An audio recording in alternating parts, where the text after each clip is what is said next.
Specific knowledge, विशिष्ट ज्ञान, personal experience या ओवरव्यू। दौलतमंद बनने की ओर चौथा कदम। ज्ञान दो प्रकार के होते हैं, पहला जनरल और दूसरा स्पेसिफिक। जनरल नॉलेज, जनरल ज्ञान चाहे जितना भी अधिक हो, संपत्ति के संग्रह के मामले में, संपत्ति के कलेक्शन के मामले में यह बहुत अधिक उपयोगी नहीं होता है। इंसान के पास जनरल ज्ञान के जितने भी रूप हो सकते हैं, सभी बड़े विश्वविद्यालयों में ये सभी रूप में पाए जाते हैं। अधिकतर प्रोफेसर्स के पास बहुत कम धन होता है, ज्ञान देना उनकी स्पेशलिटी होती है, लेकिन वो इस ज्ञान के संगठन और इसके उपयोग के एक्सपर्ट्स नहीं होते। ज्ञान धन को आकर्षित नहीं करता है जब तक कि धन को अर्जित करने का लक्ष्य न बनाया जाए तथा इस लक्ष्य को प्राप्त करने के लिए कार्य की प्रैक्टिकल योजना बनाकर इस ज्ञान को संगठित न किया जाए और वाइजली इसका प्रयोग न किया जाए। इस तथ्य की समझ का अभाव ही वो सबसे बड़ा कारण है जिसकी वजह से अधिकांश लोग इस धारणा में विश्वास रखते हैं कि ज्ञान ही शक्ति है। ऐसा कोई नियम नहीं है। ज्ञान केवल पोटेंशियल शक्ति है। यह शक्ति तभी बनती है जब इसे कार्य की निश्चित योजनाओं में संगठित किया जाए और किसी निश्चित लक्ष्य की प्राप्ति के लिए इसका उपयोग किया जाए। शिक्षा के सभी तंत्रों में मिसिंग लिंक यही है कि एजुकेशनल संस्थाएं अपने विद्यार्थियों को यह सिखाने में असफल रहती हैं कि ज्ञान के हासिल हो जाने के बाद वो अपने ज्ञान को संगठित कैसे करें तथा उसका उपयोग कैसे करें। कई लोग ये मानने की गलती करते हैं कि चूंकि हेनरी फोर्ड बहुत कम समय के लिए स्कूल गए थे, इसलिए उनके पास शिक्षा कम थी। जो लोग ये गलती करते हैं वो दरअसल शिक्षा का सही अर्थ नहीं समझ पाए हैं। एजुकेशन शब्द लैटिन शब्द एज्यूको से बना है, जिसका अर्थ है बाहर लाना या अंदर से विकसित करना। यह जरूरी नहीं है कि वही व्यक्ति शिक्षित हो जिसके पास जनरल नॉलेज या स्पेसिफिक नॉलेज पर्याप्त मात्रा में हो। शिक्षित आदमी वो होता है जिसने अपने मन को इस तरह से विकसित कर लिया है कि वो जो चाहता है उसे हासिल कर सकता है और इस प्रक्रिया में वो दूसरों को कष्ट नहीं पहुंचाता है। यानी वो इस बात का ध्यान रखता है कि उसकी स्वतंत्रता वहां से खत्म हो जाती है जहां से अगले की नाक शुरू होती है। प्रथम विश्व युद्ध के दौरान शिकागो के एक अखबार ने कुछ एडिटोरियल्स छापे जिसमें अन्य बातों के अलावा इस बात का जिक्र भी था कि हेनरी फोर्ड एक अज्ञानी अमन पसंद हैं। फोर्ड ने इस स्टेटमेंट पर आपत्ति जताई और उस अखबार के खिलाफ एक मुकदमा दायर कर दिया। जब मुकदमा कोर्ट में चला तो अखबार के वकीलों ने अपनी बात को सही साबित करने के लिए फोर्ड को गवाही के लिए बुलाया ताकि जूरी के सामने यह साबित किया जा सके कि फोर्ड अज्ञानी हैं।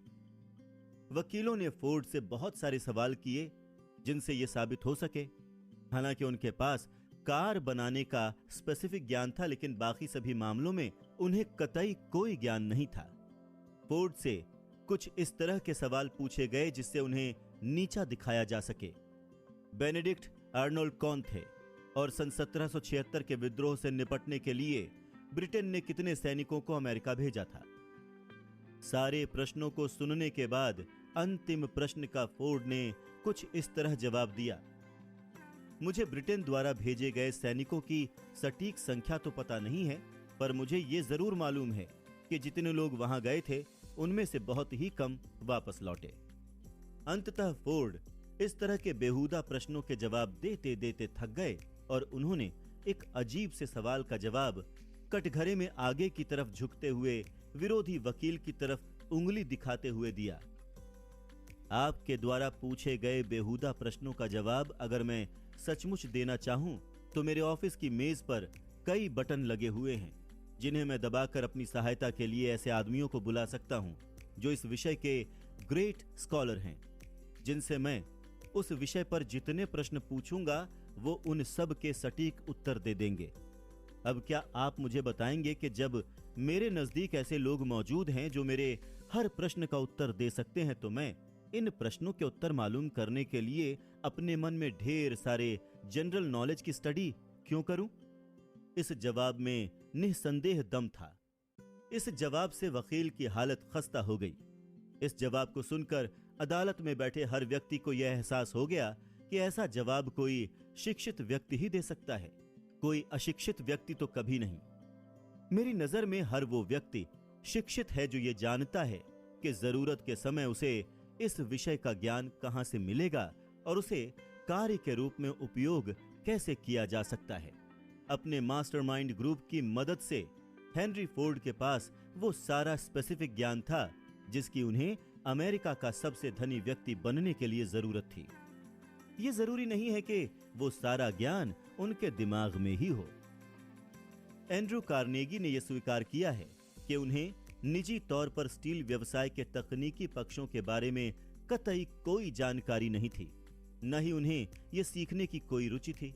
उन्हें सिर्फ प्रोडक्शन और सेल्स के स्पेसिफिक ज्ञान की जरूरत थी और उन्हें ये मास्टरमाइंड ग्रुप के व्यक्तियों से प्राप्त हो गया। महान भाग्य का कलेक्शन करने के लिए शक्ति की आवश्यकता होती है और शक्ति उस ऑर्गेनाइज्ड स्पेसिफिक ज्ञान से प्राप्त होती है।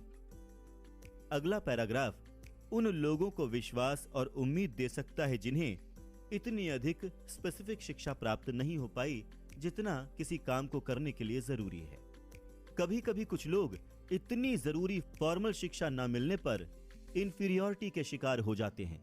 वो व्यक्ति जिसे ये पता होता है कि मास्टरमाइंड समूह के लोगों से वो जानकारी प्राप्त की जा सकती है जो किसी विशेष कार्य के जरिए धन अर्जित करने के लिए जरूरी है। थॉमस अल्वा एडिसन को ही देख लीजिए। उन्हें स्कूल में पढ़ने का मात्र 3 महीने का ही मौका मिला। उन्हें कभी शिक्षित होने की कमी नहीं खली और न ही उनकी मृत्यु गरीबी में हुई। हेनरी फोर्ड को भी बहुत ही कम शिक्षा प्राप्त हुई, परंतु उन्होंने काफी धन अर्जित कर लिया। एडिसन और फोर्ड को अधिक फॉर्मल शिक्षा से वंचित होना पड़ा, पर फिर भी वो सफल हुए।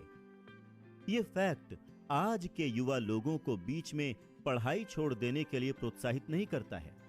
आज के दौर में व्यापार की अच्छी शुरुआत करने के लिए एक नियत फॉर्मल शिक्षा की खास जरूरत होती है। बेशक ये लोग एक्सेप्शंस हैं। वेंडी रेस्टोरेंट की चेन खोलने वाले देव थॉमस ने भी पढ़ाई बीच में ही छोड़ दी थी, पर सफलता हासिल करने के बाद उन्होंने युवाओं को अपनी पढ़ाई जारी रखने के लिए प्रेरित किया, यहां तक कि वो खुद इसका एग्जाम्पल बने और अपना हाई स्कूल का डिप्लोमा पढ़ाई छोड़ने के 45 साल बाद हासिल किया। उन्होंने जनरल एजुकेशन डेवलपमेंट यानी कि ईडी की परीक्षा में बैठकर उसे उत्तीर्ण किया, उसे पास किया। यह परीक्षा लगभग हाई स्कूल के इक्विवेलेंट थी। उन्हें यह डिप्लोमा उनके समुदाय के एक विशेष समारोह में दिया गया। थॉमस ने उस दिन विद्यालय के 500 विद्यार्थियों को संबोधित किया। हाई स्कूल की शिक्षा बीच में छोड़ने की वजह से मैं बहुत परेशान रहा। मुझे ऐसा लगता था कि अब बहुत देर हो चुकी है, पर अब मुझे ऐसा लग रहा है कि शिक्षा प्राप्त करने के लिए कभी भी देर नहीं होती है। उम्मीद है कि यह अन्य लोगों को भी प्रेरित करेगा।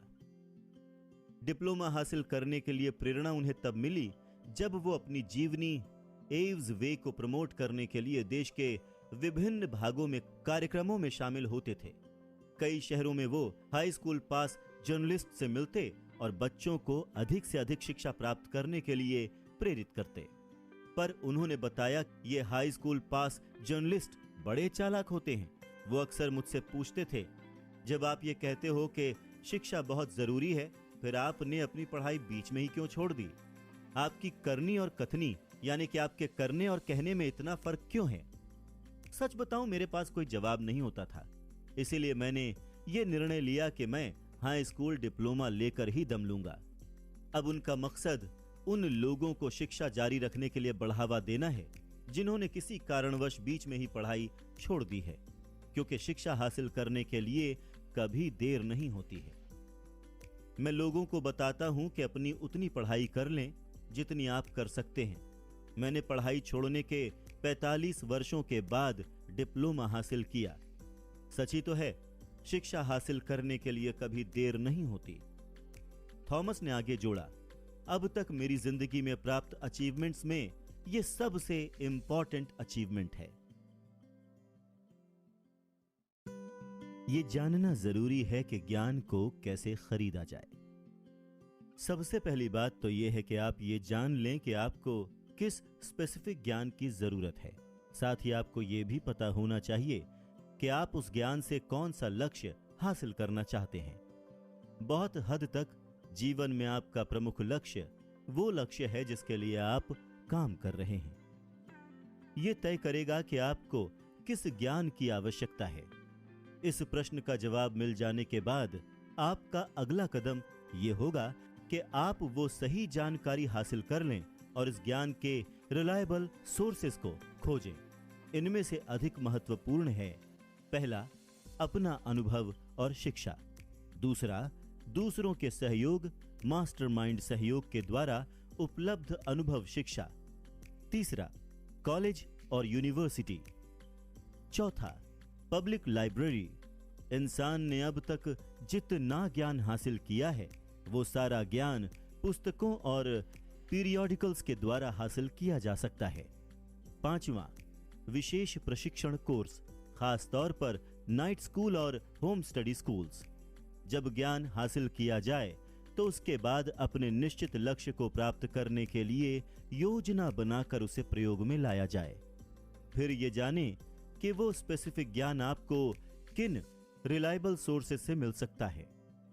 हर क्षेत्र में सफल लोग अपने प्रमुख लक्ष्य, बिजनेस या प्रोफेशन से संबंधित स्पेसिफिक ज्ञान हासिल करते ही रहते हैं। यह सिलसिला कभी खत्म नहीं होता। जो लोग सफल नहीं हैं वो आमतौर पर इस गलतफहमी के शिकार होते हैं कि स्कूल की पढ़ाई खत्म होने के बाद सीखने का दौर समाप्त हो जाता है। सच्चाई ये है कि स्कूल की पढ़ाई तो सिर्फ विद्यार्थी का वो रास्ता भर है जिसके द्वारा प्रैक्टिकल ज्ञान हासिल किया जा सकता है। आज का युग स्पेशलिटी का युग है। कोलंबिया यूनिवर्सिटी के प्लेसमेंट डायरेक्टर रॉबर्ट पी मूर ने इस सच्चाई को एक अखबार में अंडरलाइन किया था। कई वर्षों के बाद रोजगार देने वाले कंपनी के सलाहकारों ने बताया कि एम्प्लॉयर जो कैंपस में नौकरी के लिए छात्रों को हायर करने जाते हैं वो किसी विशेष क्षेत्र जैसे business management, computer science, mathematics, chemistry जैसे विषयों की पढ़ाई किए होते हैं। उन्हें इंपॉर्टेंस देते हैं क्योंकि ऐसे व्यक्तियों को बहुत ही जल्द प्रोडक्शन में लगाया जा सकता है, बजाय कि उन विद्यार्थियों के जिन्होंने कला की लंबी चौड़ी लेकिन प्रोडक्शन के लिहाज से अननेसेसरी पढ़ाई की है। कई ऐसे विद्यार्थी होते हैं जिनमें बहुत योग्यता होती है पर 18 से 20 वर्ष की उम्र में वो निश्चित नहीं होते, जिस वजह से वो किसी स्पेशल कोर्स को नहीं चुन पाते हैं जिससे उनका करियर बन सके। इनमें से कई लोगों ने ग्रेजुएशन में कई तरह की पढ़ाई करने के बावजूद पोस्ट ग्रेजुएशन में करियर उपयोगी शिक्षा हासिल कर ली। इस पुस्तक के यंग रीडर्स, यंग लिसनर्स को किसी करियर उपयोगी कोर्स के लिए तब तक नहीं भागना चाहिए जब तक कि वो इसके अवसरों और नुकसान की संपूर्ण जानकारी हासिल नहीं कर लेते। कई यूनिवर्सिटीज और कॉलेजेस इन सभी के बारे में गाइडेंस उपलब्ध कराते हैं जिससे विद्यार्थी अपने लिए सही निर्णय ले सके। अगर ऐसी कोई भी सुविधा उपलब्ध नहीं है तो विद्यार्थियों को इन क्षेत्रों के बारे में अधिक से अधिक पढ़ना चाहिए और अधिक से अधिक उन लोगों से बात करनी चाहिए जो इस तरह के क्षेत्र में वर्किंग हैं। हर करियर को यूनिवर्सिटी डिग्री की जरूरत नहीं होती। आज के दौर में कुछ अलग तरह के ट्रेनिंग कोर्सेज भी उपलब्ध हैं। कई यूनिवर्सिटीज ने उन लोगों के एजुकेशन प्रोग्राम शुरू किए हैं जिन्हें करियर उपयोगी ज्ञान की जरूरत है। कुछ सर्टिफिकेट प्रोग्राम्स भी उन लोगों के लिए चलाती है जिन्हें अपने स्किल्स को अतिरिक्त उपयोगी बनाना होता है। ये कोर्स अधिकांशतः शाम को या फिर वीकेंड में दिए जाते हैं जिससे कि नौकरी पेशा लोग भी शामिल हो सकें। होम स्टडी प्रोग्राम को डिस्टेंस लर्निंग प्रोग्राम के नाम से जाना जाता है जो कि कोरेस्पॉन्डेंस या फिर इंटरनेट के माध्यम से उपलब्ध होते हैं। इस तरह की शिक्षा का सबसे बड़ा फायदा यह होता है कि आपके पास जब भी वक्त हो आप पढ़ सकते हैं। अगर इस तरह के कोर्स सावधानी से चुने गए हैं तो ये आपको स्पष्टीकरण और अधिक जानकारी के लिए मेल में बहुमूल्य उपयोगी शिक्षा उपलब्ध कराते हैं। इससे कोई फर्क नहीं पड़ता कि आप कहाँ रहते हैं। अगर आपके पास स्वयं का अनुशासन है तो आप इन प्रोग्राम से वो स्पेसिफिक ज्ञान अर्जित करके उस बर्बाद हुए अवसर की भरपाई कर सकते हैं जो स्कूलिंग के समय पर मुफ्त में उपलब्ध थी। होम स्टडी प्रोग्राम खासकर उन लोगों के लिए है जो फिर स्कूल जाकर पढ़ नहीं सकते और नौकरी करते हुए अतिरिक्त स्पेसिफिक ज्ञान अर्जित कर सकते हैं। आजकल लगातार बदल रही अर्थव्यवस्था के कारण यह हजारों लोगों के लिए बहुत जरूरी हो गया है कि उनके पास पैसा कमाने के दूसरे साधन भी होने चाहिए।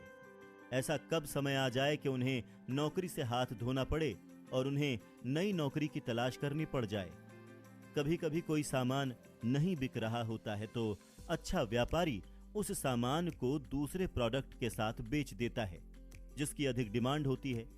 अगर उनकी सर्विस एक्सपेक्टेड परिणाम नहीं दे पा रही है तो उन्हें अपने प्लान में बदलाव करने की जरूरत होती है जहां से उन्हें बेहतर परिणाम हासिल हो सकें। जिन लोगों ने स्कूलिंग के बाद सीखना छोड़ दिया वो लोग संपूर्ण जीवन मिडिल क्लास लाइफ जीते हैं। सफलता का द्वार लगातार सीखने के रास्ते से ही खुलता है।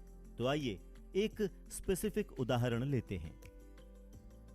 ग्रोसरी स्टोर के एक सेल्समैन ने अचानक ही अपने आप को बेरोजगार पाया क्योंकि उसके पास बुक कीपिंग का कुछ अनुभव था, लेकिन उसने अकाउंटिंग का कोर्स किया।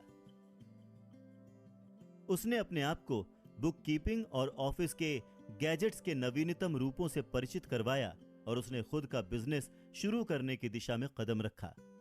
उसने अपने काम की शुरुआत उसी ग्रोसर से की जिसके लिए वो पहले काम किया करता था।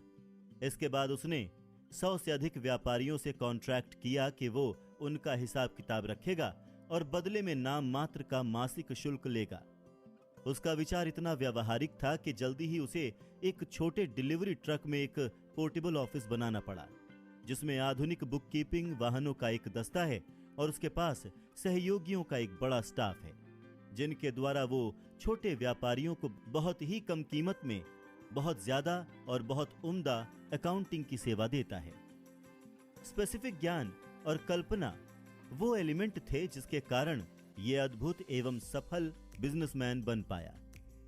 पिछले साल इस बिजनेस के मालिक ने जितना इनकम टैक्स चुकाया वो उस आदमी से 10 गुना था जो उसे तब होती थी जब वो ग्रोसरी की दुकान में सेल्समैन हुआ करता था। इस सफल बिजनेस की शुरुआत सिर्फ एक विचार से हुई। बेरोजगार सेल्समैन को यह विचार देने के बाद मैं अब एक और विचार देना चाहता हूं जिसमें इससे भी ज्यादा आमदनी की संभावना है।